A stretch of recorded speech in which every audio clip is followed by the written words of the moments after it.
नमस्कार दोस्तों, स्वागत है आपका द हाउपीडिया पर। दोस्तों, आज की इस वीडियो में बात करेंगे दीनदयाल लाडो लक्ष्मी योजना के बारे में।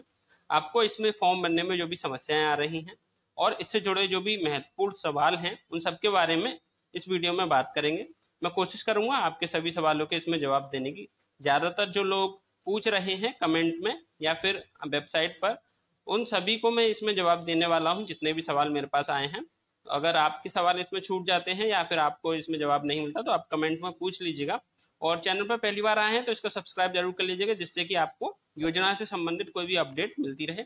तो सबसे पहले बात कर लेते हैं। देखिए, इसमें जो भी सवाल हैं मैं आपको एक एक करके बताता रहता हूँ। इसमें आपका सबसे पहला है कि पात्रता क्या है और इसको कैसे देख सकते हैं। देखिए, सबसे पहले अपनी पात्रता जानने के लिए आपको क्या करना है, ऐप में जाना है, पात्रता जांचे पर क्लिक करना है। यहाँ पर आपको अपनी डिटेल फिल करनी है कि आपको जो भी यहाँ पर डिटेल है उसमें से इस तरीके से आप फिल कर लेंगे। अपने यहाँ पर डेट ऑफ बर्थ सिलेक्ट कर लेंगे और उसको सिलेक्ट करने के बाद में यहाँ पर आप अपनी पात्रता चेक कर सकेंगे आसानी से। यहाँ रोजगार की स्थिति सिलेक्ट कर लेंगे और यहाँ पर जो भी आपकी पारिवारिक आय है वो यहाँ पर ऐसे करके करेंगे तो यहाँ पर आपके सामने लिखा आ जाएगा आप दीनदयाल लाडो लक्ष्मी योजना में आवेदन करने हेतु पात्र हैं। एक पात्रता तो आप यहाँ पर देख सकते हैं। इसके अलावा दूसरी पात्रता ये है कि कुछ इसमें शर्तें हैं जो कि देखिए यहाँ पर मैं आपको दिखा देता हूँ। देखिए, आपको यहाँ पर दिखाई दे रहा होगा कौन कौन इसके लिए पात्र नहीं है। जो भी महिला इन सभी योजनाओं में से यानी कि किसी भी प्रकार की पेंशन ले रही है वो इसमें पात्र नहीं होगी, जैसे कि वृद्धावस्था की पेंशन या फिर आर्थिक सहायता के लिए दिव्यांग असिस्टेंट, इसके अलावा लाडली सोशल सिक्योरिटी अलाउंस। ये जितने भी पेंशन संबंधित यहाँ पर लिस्ट दी है, अगर इनमें से कोई भी महिला ऐसी लाभ ले रही है तो वो इसमें आवेदन के लिए पात्र नहीं है, उसको इसमें लाभ नहीं मिलेगा। देखिए, एक चीज मैं आपको बता दूं, हो सकता है भविष्य में अन्य राज्य सरकारों की तरह इसमें बदलाव किया जा सकता है। जैसे कि कहीं कहीं पर इन योजनाओं में जो पहले से चल रही पेंशन स्कीम्स है उनमें किसी में 1000 रुपये, किसी में 1500 रुपये मिलते हैं और इस वाली योजना में जो अभी लागू की है उसमें 2100 रुपये मिल रहे हैं। तो सरकार ऐसा ऑप्शन दे सकती है कि बाद में इन लोगों को जो आवेदन करने का मौका देगी उनमें सिर्फ जो बढ़े हुए पैसे हैं वो उन्हें देने का इसमें प्रावधान कर सकती है। लेकिन अभी इसके लिए ऐसा कोई भी विकल्प नहीं है। हो सकता है आगे चल के ऐसा हो पाए, तो आपको अपडेट के माध्यम से पता चल जाएगा। अब दूसरा सवाल ले लेते हैं। देखिए, दूसरा सवाल ये है, एक घर में से कितने लोग फॉर्म भर सकते हैं। एक घर में से कोई भी, जितने भी पात्र इसमें महिलाएं हैं वो सभी फॉर्म भर सकती हैं, इसमें कोई भी लिमिटेशन नहीं है। और इसमें जितनी भी पात्र महिलाएं हैं घर में वो इसमें आवेदन कर सकती हैं। ऐसा कोई भी नहीं है कि एक नंबर से कितना कर सकते हैं या फिर आपके सिर्फ एक घर में से एक ही इंसान आवेदन कर सकता है, ऐसा नहीं है। आप आसानी से इसमें आवेदन कर सकते हैं। अब बात करते हैं कि इसके लिए सबसे जो जरूरी है इसमें कि निवास प्रमाण पत्र जो लग रहा है वो किसका लगेगा। देखिए, यहाँ पर मैं आपको एक चीज दिखाता हूँ। इस सवाल का जवाब आपको इस तरीके से पता चलेगा। जैसे यहाँ पर जब आप आवेदन करते हैं, आवेदन करने के बाद में जैसे यहाँ पर आपका निवास प्रमाण पत्र का जो विवरण है मांगा जाता है, तो यहाँ पर देखिए दो चीजें हैं। सबसे पहले तो आपका यहाँ पर जो ऑप्शन आ रहा है विवाहित, अविवाहित, विधवा और तलाकशुदा, इस कंडीशन में आपके यहाँ पर ये जो निवास की श्रेणी है इसमें ये चेंज होती रहेगी। यहाँ पर अगर आप अविवाहित सिलेक्ट करेंगे तो इसमें चेंजेस नहीं आएंगे, लेकिन अगर यहाँ पर आप विवाहित सिलेक्ट करेंगे तो आपके यहाँ पर पति का डोमिसाइल यानी कि आपके पति के द्वारा जो निवास प्रमाण पत्र बनवाया गया है वो आपको यहाँ पर देना होता है। देखिए, मैं आपको यहाँ पर एक चीज दिखाता हूँ। जैसे यहाँ पर विवाहित सिलेक्ट किया और निवास श्रेणी में जैसे ही यहाँ पर विवाह के द्वारा सिलेक्ट करेंगे, अगर आप अन्य राज्य से शादी करके यहाँ आए हैं तो आपको यहाँ पर अपने पति का निवास प्रमाण पत्र देना होगा। लेकिन अगर आप हरियाणा से ही हैं जन्म से, तो फिर आपको यहाँ पर अपना डोमिसाइल यानी अपना निवास प्रमाण पत्र लगाने की आवश्यकता हो सकती है। इसके अलावा अगर आप 15 साल से हरियाणा में रह रहे हैं तो भी आप अपना निवास प्रमाण पत्र इसमें लगा सकते हैं। तो ये चीज आप क्लियर कर लीजिए। अगर आप विवाहित हैं तो आपको यहाँ पर, अन्य राज्य से हैं तो आपको इसमें अपने पति का निवास प्रमाण पत्र लगाने की जरूरत है, और अगर आप अविवाहित हैं तो फिर आप यहाँ पर अपना जो प्रमाण पत्र है वो लगा सकते हैं। इसके अलावा इसी तरीके से विधवा और तलाकशुदा के लिए भी यहाँ पर यही श्रेणी आप देख सकते हैं। तो इस तरीके से आपके ये चीज क्लियर हो जानी चाहिए कि आपको किसका निवास प्रमाण पत्र लगाना पड़ेगा। अब इसके बाद में अगला सवाल है, ओटीपी नहीं आ रहा है। देखिए, अगर आपका OTP नहीं आ रहा है तो आपको क्या करना है, इसमें आपकी यहाँ पर कोई भी समस्या नहीं है इस तरीके की कि आप कुछ कर सकें, तो इसलिए आपको वेट कर लेना है, क्योंकि बहुत सारे लोग एक साथ में फॉर्म भर रहे हैं, इसलिए सर्वर पर लोड ज़्यादा होने की वजह से इस तरह की समस्या आती है। कुछ समय बाद में इसकी जो प्रॉब्लम है वो सॉल्व हो जाएगी। उसमें जो OTP रीसेंड करने का ऑप्शन होता है, बार बार आप भेजते रहें, OTP आ जाएगा। इसके बाद में आधार का नाम गलत बता रहा है, तो देखिए अब इसमें क्या है, यहाँ पर जो भी जानकारी मिसमैच आ रही है या फिर कोई भी डॉक्यूमेंट की जानकारी को वो फैच नहीं कर पा रहा है, पढ़ नहीं पा रहा है, सबसे पहले तो आधार के केस में, सिर्फ आधार कार्ड के केस में आपको यह बहुत जरूरी है कि जो स्पेलिंग लिखी है आपने, जो नाम लिखा है वो पूरा सही लिखा है या नहीं। आपका नाम आधार कार्ड में जो लिखा है वह लिखना चाहिए आपको, क्योंकि वो जानकारी आपके आधार पोर्टल से फैच होकर आती है। अगर आपने मान के चलिए आपका नाम कुछ भी है, जैसे कि रमेश कुमार नाम है और आधार में सिर्फ रमेश लिखा है, तो आपको सिर्फ रमेश ही लिखना पड़ेगा। अगर आप उसको अलग लिखते हैं तो वो वहां से फैच नहीं होगा, इसलिए जैसा आधार कार्ड में लिखा है सेम वही जानकारी आपको यहाँ दर्ज करनी है। इसके अलावा सारी जानकारी अच्छे से फिल करने के बाद भी आपकी डॉक्यूमेंट गलत बता रहा है, तो फिर इसमें आपकी यहाँ पर यही प्रॉब्लम है कि जो सर्वर है वो अभी इसको लोड नहीं ले पा रहा है और आपकी जो जानकारी है वो अपडेट सर्वर पर नहीं हो पा रही। तो इसमें आपको वेट कर लेना है और इसमें अभी आप कुछ नहीं कर सकते, इसमें सिर्फ आपको वेट ही करना पड़ेगा और ये प्रॉब्लम कुछ समय के बाद में सही हो जाएगी। जब सरकार इसको अपडेट कर देगी ऐप को, तो अगले ऐप में जो है इसमें समस्या दूर हो जाएगी। जैसे इसकी अपडेट आए ऐप की, इसको अपडेट कर लीजिएगा। अब देखिए यहाँ पर अगला सवाल है, बिजली बिल या मीटर नहीं है, तो आपको क्या करना है। अगर देखिए आपका बिजली बिल या फिर आपका मीटर नहीं है, तो फिर देखिए यहाँ पर ये जो निर्देश दिए हैं, जो डॉक्यूमेंट दिए हैं, ये यहाँ पर अनिवार्य रूप से दिए गए हैं, और जिसकी जो अनिवार्य नहीं है उसके आगे लिखा हुआ है यदि परिवार में, जैसे वाहन नंबर का पंजीकरण है यहाँ पर, तो इसमें लिखा है यदि परिवार में किसी के पास वाहन है तो ही लगाना है। लेकिन यहाँ पर बिजली कनेक्शन या मीटर के नंबर के आगे ऐसा कुछ नहीं लिखा है। हो सकता है अगले अपडेट में इसको बदल दिया जाए, ये वैकल्पिक दे दिया जाए या फिर इसके अलावा अन्य कोई जानकारी मांग ली जाए, लेकिन अभी के लिए इसमें सिर्फ आपको ये जानकारी है कि बिजली कनेक्शन या मीटर नंबर लगाना ही है। आप जहां भी रह रहे हैं, जैसे कि यहाँ पर देखिए किराए पर रहते हैं, इसमें अगला सवाल यही है कि किराए पर रहते हैं तो बिजली बिल किसका लगेगा। देखिए अगर आपका बिजली बिल या मीटर नहीं लगा है तो आप जहाँ पर भी किराए पर रह रहे हो वहाँ का आपको लगाना पड़ेगा।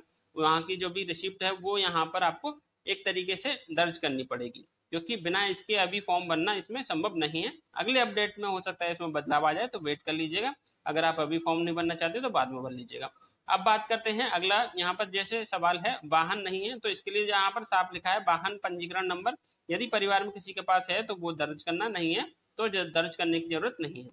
अब इसके अलावा कुछ लोग पूछ रहे हैं कि हमारा आय प्रमाण पत्र पुराना है और यह कब तक का लग सकता है। तो देखिए इसमें जो भी आय प्रमाण पत्र आप लगा रहे हैं, आय प्रमाण पत्र की जो अवधि होती है एक ज्यादातर 3 साल की होती है। अगर आपका आय प्रमाण पत्र 3 साल से पुराना है तो फिर आपको आय प्रमाण पत्र दोबारा से बनवाना पड़ेगा, उससे काम नहीं चलेगा। अब आपका अगला सवाल है, यहाँ पर आधार नंबर गलत बता रहा है, और इसी तरीके से यहाँ पर देखिए अगले कुछ सवाल हैं, आधार और निवास गलत बता रहा है। आधार के लिए मैंने आपको बताया डॉक्यूमेंट और जो नंबर है वो जरूर चेक कर लीजिएगा, लेकिन अगर आप सभी जानकारी सही तरीके से भर रहे हैं फिर भी गलत बता रहा है तो इसमें अपडेट की जरूरत है ऐप में, और ये जो है अपडेट कुछ दिनों में हो जाएगा और उसके बाद में ये जो समस्या है वो आपको नहीं आएगी। तो देखिए आपको अभी इसमें कुछ नहीं करना, वेट कर लेना है और उसके बाद में आप इसको फॉर्म भरिएगा, कोई दिक्कत नहीं आएगी। इसी तरीके से ऐप टाइम आउट और प्रोटोकॉल एरर सिस्टम रीसेट आ रहा है, तो इसमें भी सेम यही प्रॉब्लम है कि अभी ऐप में दिक्कत चल रही है, तकनीकी खराबी चल रही है। आप इसमें बाद में फॉर्म भर लीजिएगा तो जिससे कि आपको इसमें समस्या ना आए। अब इसके बाद में अगला सवाल है, HKRN संख्या यहाँ पर दर्ज नहीं हो पा रही है। देखिए इसमें भी आपका क्या है कि जो डॉक्यूमेंट आप यहाँ पर दर्ज कर रहे हैं वो पोर्टल से डायरेक्टली फैच नहीं हो पा रहा है। जो उनका बैकग्राउंड का एक तरीके से जो कार्य होता है वो ऐप पर ठीक से नहीं हो पा रहा है, इस वजह से ये समस्या आ रही है। तो फिर इस कंडीशन में भी आप वेट कर लीजिए, कुछ समय बाद में ये प्रॉब्लम भी आपकी सॉल्व हो जाएगी। अब इसके बाद में देखिए यहाँ पर ये पूछ रहे हैं, जैसे सवाल है कि ये शिकायत कैसे करें। तो देखिए शिकायत के लिए यहाँ पर इसी वाले ऐप में आपको यहाँ पर शिकायत दर्ज करे का ऑप्शन है। यहाँ से आप अपना यहाँ पर श्रेणी चुन सकते हैं जिस संबंध में आपको शिकायत करनी है, और उसको यहाँ पर अपनी शिकायत को ठीक तरीके से लिख करके आपको यहाँ पर जमा कर देना है। 7 दिनों में इस पर कार्यवाही हो जाएगी। इसके बाद में देखिए ये सवाल है, माता पिता अलग रहते हैं क्या करें। देखिए ये एक ऐसा सवाल है जो ज्यादातर लोग पूछ रहे हैं कि अपनी फैमिली आईडी यानी उनकी जो फैमिली आईडी में कितने लोग मेंबर हैं और कैसे उनको यहाँ पर एक ही परिवार माना जाएगा, या फिर देखिए उससे कोई भी मतलब नहीं है आप अलग रहते हैं या फिर आपकी फैमिली आईडी में कितने लोग दर्ज हैं। इस योजना में साफ बताया गया है कि एक परिवार में से कितने भी लोग आवेदन कर सकते हैं, उसकी कोई लिमिट नहीं है। तो उसमें कोई समस्या नहीं है, आप उनकी डिटेल आपको भर सकते हैं। यानी कि अगर एक परिवार में मान के चलिए 2 लड़कियां हैं, दोनों ही 23 साल से बड़ी हैं, तो वो दोनों ही फॉर्म भरेंगी और दोनों ही अपने माता पिता का नाम उसमें सेम भरेंगी। उससे कोई मतलब नहीं है कि अलग रह रहे हों या फिर साथ में रह रहे हों। देखिए इसको मैं आपको दिखा देता हूँ नोटिफिकेशन में कहाँ पर लिखा है ये। देखिए आपको यहाँ पर दिखाई दे रहा होगा, ये लिखा है यहाँ पर, there will be no restriction on the number of eligible women in family who can avail benefit of this scheme. यहाँ पर ये जो लिखा है इसका मतलब यही है कि इसमें कोई भी लिमिटेशन नहीं है कि कितनी महिलाएं एक परिवार की इसमें आवेदन कर सकती हैं। तो इस चीज से आप क्लियर रहिए। अगला सवाल है पीपीपी आईडी अलग है तो क्या करें। देखिए ये भी सेम यही सवाल है, उससे कोई दिक्कत नहीं है। अलग आईडी है, अलग मेंबर हैं तो कोई दिक्कत नहीं है, आप अगर पात्र हैं तो आप फॉर्म भर सकते हैं। अब देखिए अगला सवाल जो पूछा था, गलत जानकारी भर दी है क्या करें। तो अभी देखिए गलत जानकारी भर दी है तो इसमें अभी सिर्फ यही कर सकते हैं आप, कोई इसमें संशोधन का विकल्प नहीं है, कुछ भी बदलने का यहाँ पर अभी ऑप्शन नहीं दिया गया है। तो इसमें सिर्फ आप अभी ये कर सकते हैं, जो शिकायत दर्ज करने वाला विकल्प है यहाँ पर जाएंगे, यहाँ पर आप अपनी जो भी समस्या है, जो भी आपकी जानकारी गलत भर गई है वो यहाँ पर आप किसी भी एक इसमें जैसे पंजीकरण संबंधित में जाएंगे और यहाँ पर लिखेंगे कि आपने जो भी जानकारी दी है और उसमें जो जानकारी आपने गलत भर दी है उसकी जानकारी देंगे कि मैंने ये जानकारी या ये प्रमाण पत्र का नंबर गलत दे दिया है, और उसके नीचे ही साथ में सही जानकारी यानी सही प्रमाण पत्र का नंबर देंगे और उसको नीचे लिखेंगे कृपया करके इस जानकारी को अपडेट करने की कोशिश करें या फिर कृपा करें। तो वहां से इसको जमा कर दीजिएगा, पूरी जानकारी यहाँ पर आप एक तरीके से विवरण दे करके शिकायत दर्ज कर सकते हैं उसमें, और 7 दिन के अंदर उस पर कार्रवाई हो जाएगी। अब बात करते हैं अगले सवाल की, अधूरा फॉर्म भर गया आगे नहीं भरने दे रहा। देखिए यहाँ पर समस्या क्या आ रही है, ये जो ऐप है अभी ठीक से कार्य नहीं कर रहा। तो जब लोग फॉर्म भर रहे हैं तो कभी ऐप टाइम आउट आ रहा है, प्रोटोकॉल एरर आ रहा है, सिस्टम रीसेट हो रहा है। तो उसमें क्या है, जैसे ही आप फॉर्म भरते हैं तो कोई भी जानकारी वहां पर ऐड हो जाती है। जैसे आधार कार्ड आपने लगाया और वहां पर जैसे ही आपने लगाया उसके बाद में जानकारी आपकी अधूरी वहां पर सबमिट हो जाती है। इससे ही जुड़ा देखिए अगला सवाल है, ये आधार या निवास अन्य आवेदन से जुड़ा बता रहा है। तो इसीलिए बताता है क्योंकि जब आप अधूरा आवेदन भर देते हैं या फिर गलती से भर जाता है तो वो वहां पर एक तरीके से उसको सेव कर लेता है, वहां पर ड्राफ्ट में एक तरीके से बैकग्राउंड में सेव है वहां पर, जिससे कि जब आप नया फॉर्म भर रहे हैं उसी नंबर से तो वो ये बता रहा है कि ये आधार ऑलरेडी किसी आवेदन से जुड़ा हुआ है, जिससे कि आपको समस्या आ रही है। क्योंकि आप क्या कर रहे हैं, अभी उसी आधार को जब आपने भरने की कोशिश की थी तो वो बीच में ही रुक गया, आपकी जानकारी आधी भर गई, लेकिन अब आपने ना तो उसका नंबर ले पाया ना रजिस्ट्रेशन नंबर आपको पता है, तो उसमें समस्या हो रही है। इसलिए आप इसमें क्या कर सकते हैं, देखिए इसमें अभी तो आपको वेट करना चाहिए। इसके लिए मैं आपसे यही कहूंगा कुछ दिन वेट कर लीजिए, ये जो प्रॉब्लम है वो सॉल्व हो जाएगी। अगर 1-2 दिन में ये प्रॉब्लम सॉल्व नहीं होती है तो यहाँ पर जो शिकायत दर्ज करने वाला जो ऑप्शन है उसमें आप जा करके अपनी जानकारी यहाँ पर सबमिट कर सकते हैं, जैसे आप अभी मैंने आपको बताया था उसी तरीके से भेज सकते हैं। या फिर अपने आवेदन की स्थिति आप यहाँ पर चेक कर सकते हैं, किस तरीके से आपको आवेदन यहाँ पर चेक करना है। अगर आप अपनी डिटेल अभी इसमें देखिए आवेदन की स्थिति चेक करने के लिए इसमें भी अपडेट आ जाएगी, जिससे नाम और आधार के जरिए आप चेक कर सकेंगे। तो तब आप आवेदन की स्थिति चेक करेंगे और अगर अधूरा फॉर्म है तो आगे भर देंगे। अब उसके बाद में देखिए आधार या निवास अन्य ये इसका है संशोधन कैसे करें, ये मैंने आपको बता दिया। अभी संशोधन का विकल्प नहीं है। आवेदन की स्थिति कैसे देखें, तो आवेदन की स्थिति यहाँ से जाकर के देख सकते हैं। और गलत जानकारी देकर लाभ लेने पर क्या होगा, देखिए यहाँ पर बहुत से लोग ऐसे हैं जो इस योजना के पात्र नहीं हैं और वो इसमें गलत जानकारी दे करके इसमें लाभ लेने की कोशिश करेंगे। अगर इस कंडीशन में आप यहाँ पर पात्र ले लिए जाते हैं और बाद में आपको 1-2 किस्त भेज दी भी जाती है तो फिर सरकार आपसे उसी राशि पर 12% की सालाना की ब्याज के आधार पर लेकर उसको पूरी तरीके से आपसे रिकवर करेगी। ये भी यहाँ पर नोटिफिकेशन में लिखा है, मैं आपको दिखा देता हूँ।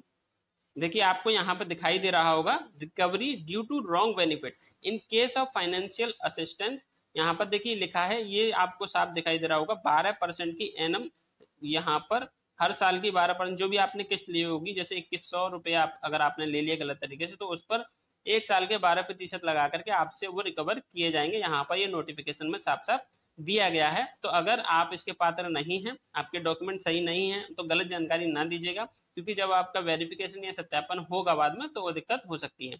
आप वेट कर लीजिए। देखिए मैं आपको एक चीज़ बताता हूँ, बहुत सारे लोगों की ये शिकायत है कि इसमें जो आय प्रमाण पत्र की जो यानी आय की जो सीमा है वो बहुत कम है, 1 लाख रुपए।